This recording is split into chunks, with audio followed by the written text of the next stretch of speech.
être salarié et entreprendre, est-ce que c'est possible? C'est ce que je vous montre tout au long de cette chaîne. Comme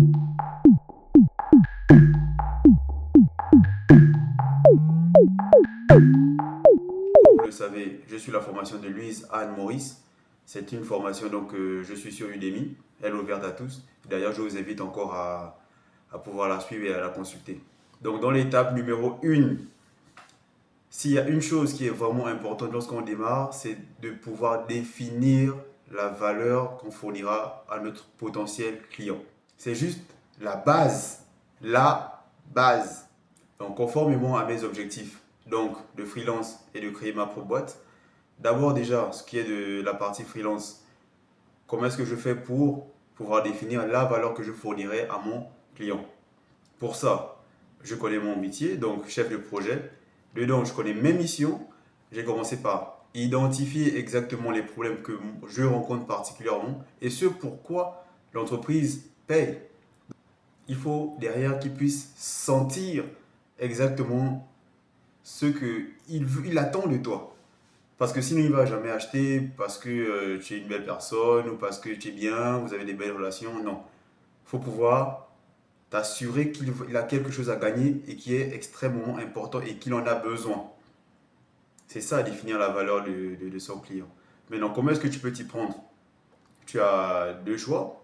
Tu peux partir de ton background, ça c'est le plus important. Tu sais que tu as travaillé dans telle industrie, telle compagnie, tu connais, tu maîtrises tes missions. Derrière, tu les répertories de son client.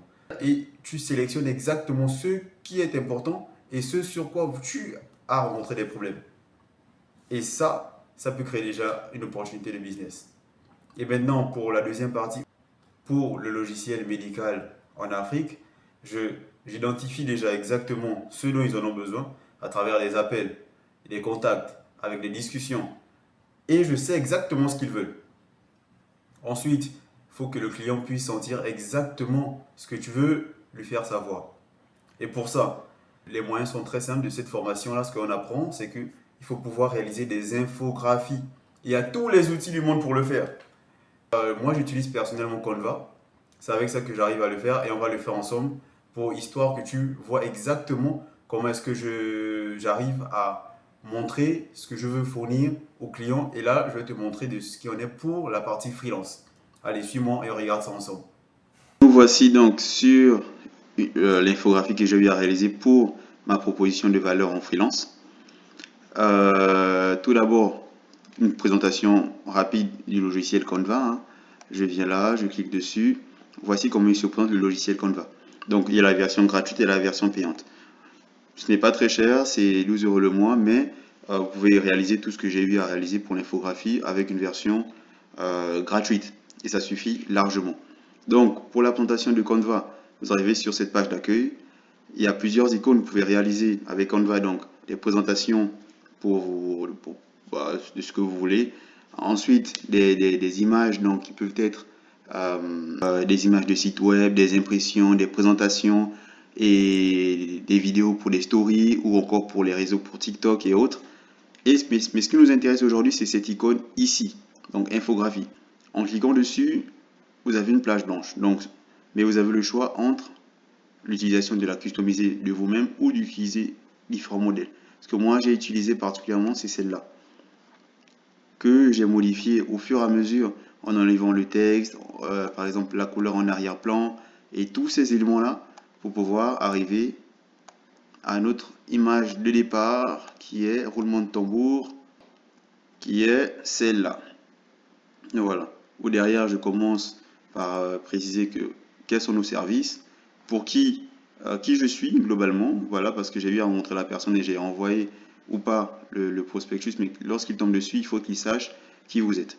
Ensuite, je rappelle exactement ce que je propose comme valeur, puis après, j'illustre avec des images, c'est-à-dire que quelqu'un, même au loin, sans maîtriser ce que je fais, il peut savoir, ah tiens, on passe de 6 personnes pour la réalisation des mesures et pour la réalisation du contrôle visuel sur ces lignes de pollution pour 3 personnes au lieu de 6. Et derrière, il peut être vite fait savoir qu'il y a un équipement qui permet économiser donc les ressources.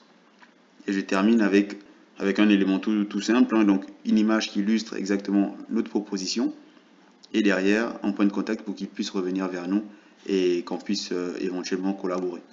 Donc globalement, une infographie doit être simple, concise et suffisamment claire pour la personne que tu cibleras.